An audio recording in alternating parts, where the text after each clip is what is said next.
Umaatungal. Yan, good morning mga kasuwal, umaatungal. Ang aga kong magising ngayon kasi alas 2 pa lang. May umaatungal na sa kapitbahay.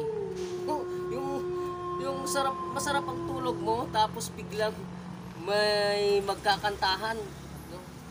Tapos ang lakas-lakas ng kanilang sound. Hindi mo malaman kung umaalulong na lobo o kumakanta rin na baka. Na-experience nyo na ba yung ganun? Yung masarap ang tulog mo talagang biglang may humawak ng mic. Oh no!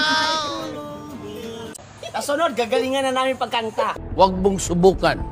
Masisira ang buhay mo.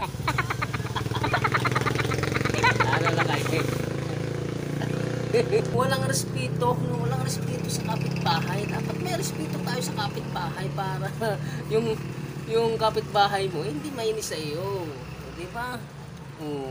Huwag kayong umatungal.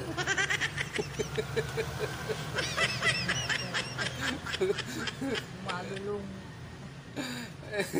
O lalo na may mga pasok ang mga bata, tapos umaatungal kayo, ay mamaya yung atungal nyo may sagot sa examination ng mga bata. O diba?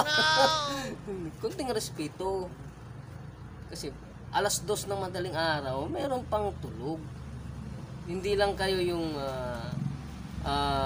tao sa paligid ninyo. May mga tao na kakatulog lang kasi kakarating lang galing trabaho, iba't ibang oras kasi, di ba? Merong umuwi ng alauna ng madaling araw, dadating sa bahay mga alas 2, sabay aatungal kayo. Kawawa naman ng mga tao na nagtatrabaho, di ba? Eh, hindi naman masama yung mag-enjoy. Okay, enjoy lang basta yung nasa tamang oras lang. Yung wala kayong may istorbo. Sige, tara. Isama nyo ako sa pag-atungal nyo. Bye-bye. So what?